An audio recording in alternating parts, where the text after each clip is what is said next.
insight que eu quero falar com vocês, que é justamente essa história, né, a dificuldade de se organizar, a dificuldade de planejamento, de criar uma rotina. Isso é muito comum. Eu estou falando do nosso modelo de negócio, mas tem muitos modelos, muitos negócios que têm assim essa familiaridade, né? Isso não é de todo ruim, justamente porque eu volto a falar, estamos falando de um negócio pequeno. E toda vez que você entende que o seu negócio está pronto para crescer, é importante você ter toda a sua parte de organização e processos muito bem desenhados. Sem eles, você não consegue crescer, tá? Seguinte, com relação à parte toda de rotina, eu tenho muitos funcionários, né, que ou estão ali em busca, estão num processo de trainee, ou que já são líderes, mas vêm até de outros negócios, né? Então é muito fácil garantir um título de gerente fora, né, da UNET, por exemplo. Tô falando do mesmo modelo, tá? De escolas profissionalizantes. É muito fácil você ter esse título de gerente aí fora, mas gerente dentro da UNET, ele é um gerente. É uma pessoa que sabe contratar e demitir, é uma pessoa que sabe treinar, é uma pessoa que sabe fazer a gestão da equipe, tem inteligência emocional, tá?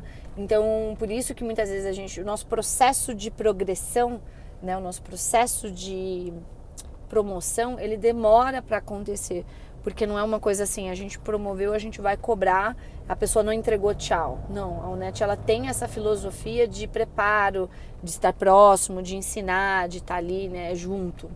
Então, por isso, a gente não faz uma promoção sem sentir que a pessoa entendeu, né, quais são os pré-requisitos necessários para atingir essa parte toda de liderança. Então, por isso que a CALI existiu, né? Por isso que a Academia de Líderes foi formada, justamente porque nesse momento de expansão, por exemplo, dos meus negócios, eu precisava, com velocidade, ensinar coisas e práticas para pessoas que eu enxergava que tinham potencial para assumir cargos de liderança. E foi aberto para todos os meus funcionários, todo mundo podia participar, porque a ideia nunca foi limitar, até para que a gente pudesse enxergar, né, talvez alguns talentos que estavam escondidos e a gente não estava conseguindo ter acesso, justamente por ter às vezes uma operação um pouco maior, né, que nem sempre a gente tem um contato com quem está realmente lá na ponta, um contato mais próximo, tá? Então, por isso que a Academia de Líderes foi formada justamente para que a gente pudesse fazer treinamentos em massa para a liderança, e ali toda vez a gente ia trazendo, né, toda a dificuldade do pessoal, tudo aquilo que a gente sabia que acontecia nos bastidores, né, por detrás das cortinas, e a gente trazia como ensinamentos. Então foi um projeto que ele foi realmente muito longo, mas era a intenção mesmo, que eu pudesse acompanhá-los, então ensinar, dar práticas, né, dar exercícios e acompanhá-los no dia a dia, dar ensinamentos e observar como que esse pessoal ia se sobressair ou como eles iam conseguir lidar com aquilo, né? Então a gente estava falando de pessoas assim que em alguns quesitos eram realmente muito cruas de tudo, né? De tudo assim com essa visão mais gerencial. E até mesmo experiência de vida, experiências profissionais, eram pessoas muito novinhas, muitos ali eram a primeira experiência de emprego, né? Então a gente entende que é realmente muito mais difícil você formar pessoas assim, porque você tem que trazer uma bagagem, uma experiência que a pessoa ainda não teve, ela não viveu. Então é sim muito mais trabalhoso, muito mais dificultoso você trazer essa mudança de mentalidade, tá? Então, quando a CALI se concluiu, né, quando a Academia de Líderes teve aí a sua conclusão, muitas pessoas, inclusive do grupo, começaram a me pedir, né, ou através de pessoas que tinham contato comigo, para abrir esse projeto de uma forma geral para todo mundo e não só para pessoas da UNET, né, mas para pessoas de fora. Enfim, só estou explicando para vocês e contando justamente por conta, né, dessa facilidade, não sei dizer se é uma facilidade ou talvez uma didática, né, um pouco diferente que eu tenho para poder transmitir e fazer as pessoas enxergarem a correlação de algumas coisas. Então, posso falar que 100% disso, vamos colocar 95%, que acho que 5% posso dizer que é meu mesmo, como pessoa, mas 95% disso foi, né, dos grandes mestres e mestras, existe mestras? Não sei, mas enfim, que passaram pela minha vida e me ensinaram, então tive grandes oportunidades de aprendizado, de estar muito próximo, né, de pessoas com muita capacidade, com muito intelecto, e eu tentei ao máximo absorver e aprender com essas pessoas e conseguir colocar isso em prática, né? Nos meus negócios, na minha liderança. Então, eu evoluí muito, porque eu tinha, assim, né? Tive em muitos momentos a cabeça muito fechada, mentalidade de jovem, de uma forma geral, mas hoje consigo enxergar olhando para trás, já tem tantos anos isso, então eu consigo entender muitas vezes pelo que os jovens passam, né? Aquela mentalidade de muitas vezes não estar afim de nada, de se sentir explorado. Então, por isso que a Kali tem vários módulos que a gente vai falar, né? Que voltam muito nisso, mas tem um módulo específico, né, de mindset, e tá bem rico, tá bem legal. Mas nada disso adianta, gente, sem o querer, né? Sem o querer. Então, a minha virada de chave, a minha mudança de mentalidade, ela só existiu porque em algum momento eu quis. Eu poderia passar a minha vida inteira ao lado de pessoas sensacionais, com, sabe, currículos e com experiências e com ensinamentos, mas muito pica. Se eu não colocasse na minha cabeça, eu quero ser uma pessoa de sucesso, eu quero isso pra mim, de nada ia adiantar, porque nada nessa vida se faz quando a gente não quer. É a mesma, eu vou dar um exemplo muito esdrúxulo, mas verdadeiro. É a mesma coisa que um drogado, a mesma coisa que um viciado. Você pode fazer o que for, você vai esgotar a sua energia. Você não consegue ajudar uma pessoa que não quer ser ajudada. Você não consegue tirar o vício de alguém que não colocou na cabeça que quer. Entende? Então é a mesma coisa para tudo que a gente fizer. E hoje a gente vive, como eu falei, um momento de equipe muito mais enxuta, né? A nossa realidade, ela é muito... Giovana, ela é muito menor, né? Então eu tenho essa proximidade com cargos operacionais por um quesito de estratégia, entende?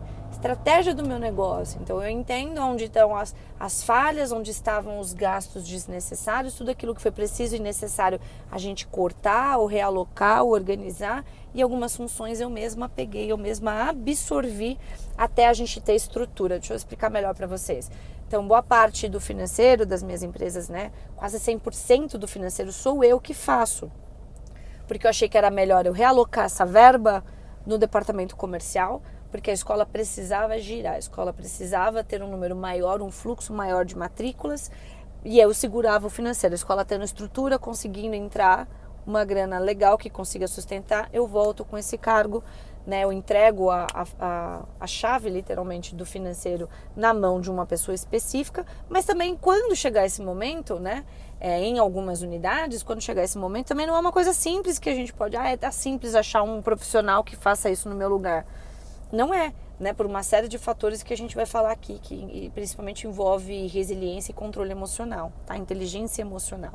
Então hoje a minha carga de trabalho, né? Ela acaba sendo muito alta por uma questão de estratégia. Eu escolhi agir assim no momento que eu sei que eu preciso reestruturar uma série de departamentos em várias unidades, tá? Então, justamente por conta da minha ausência, por conta do período do país e uma série de coisas, mas por conta da minha ausência no período aí de gestação e maternidade, do comecinho, né, da maternidade, tá? Então, dito isso, tudo que eu vou falar aqui, às vezes me diferencia muitas vezes de outras pessoas por conta 100% da minha inteligência emocional. Eu sou uma pessoa que eu tenho o meu lado otimista, ele é bem grande, não porque deixa eu colocar isso de uma melhor forma, não é porque, nossa gente, tinha uma escola aqui que fechou, bem aqui, não que a gente torça pelo concorrente fechar, mas também é triste, né, ver que estão fechando, mas enfim, não trabalhou certo, tome, tá vendo? Fazer a coisa errada essa escola aqui. Mas o que eu quero dizer para vocês é o seguinte, então eu tenho esse lado otimista porque eu escolhi muitas vezes não me preocupar com aquilo que eu não tenho controle no agora. Exemplo, deixa eu ver, tentar achar um exemplo. Teve um dia, eu até fiz uma postagem de story sobre isso, que eu estava com, acho que eram 3 ou 4 problemas ao mesmo tempo. Um deles era uma audiência civil, tá? que eu tinha uma representante da escola lá no Procon naquele momento. Não era nem Procon, não, era Procon. E qualquer decisão que eu já tinha dado uma diretriz para essa colaboradora, tá? Ela podia ir para cá ou para cá. Aconteceu um negócio lá, um desenrolar diferente de coisas que eu não tinha instruído ela, até porque eu não esperava que aquilo fosse acontecer. Então, eu estive à frente do problema daqueles problemas que eu conhecia. O que aconteceu lá foi um negócio que eu nunca vi. Nunca vi uma audiência de Procon que vários advogados participam. E os advogados fizeram uma pressão sobre a nossa colaboradora que estava lá, uma pressão totalmente desnecessária e fora, né, do contexto todo. Nunca vi aquilo acontecer. Então eu estava conversando com ela, ela me ligou, eu tinha que tomar uma decisão rápido para entender o tamanho da onde eu podia chegar com esse cliente. É um cliente que ele tinha realmente uma pendência com a escola, então tudo que eu estava cobrando dele era cabível. Mas os advogados fizeram uma pressão lá, então eu tinha que decidir, enxergar, lembrar do cálculo, né, para saber até onde eu podia ir de negociação sem perder muito, porque ali ele realmente devia, tá? Eu tive o Pietro, que não estava legal na escola no mesmo momento, e eu tive uma outra situação. O que era a situação? Nem lembro, eu vou depois pesquisar. Vou até lembrar aqui o que era, mas acho que foram 3 ou 4 ao mesmo tempo, e essas 4 demandavam de mim. Eu precisava resolver ao mesmo tempo. E foi no momento que eu, inclusive, estava me trocando. Então, eu tive que parar de me trocar para poder ir trabalhar e resolver aquelas 4 situações ao mesmo tempo. Eu tinha 2 alternativas. Ou eu ia tentar resolver tudo aquilo muito estressada, passando mal, porque eram coisas que eu tinha tempo para resolver e a prioridade era o meu filho, sempre vai ser. Ou eu ia tentar levar aquilo e controlar, dar atenção 100% naquilo que eu podia controlar naquele momento, entende? Então, a vida da pessoa que busca uma liderança, que ela busca, né, fazer a gestão da empresa, é justamente isso, ter essa inteligência emocional de saber que algumas coisas ela não pode resolver porque não dependem dela ou não serão resolvidas naquele momento, justamente, outra escola que fechou, justamente porque não tem como a gente resolver naquele momento. Não dependem só da gente, entende? Então isso é realmente uma inteligência emocional, demanda muito controle, muito autoconhecimento.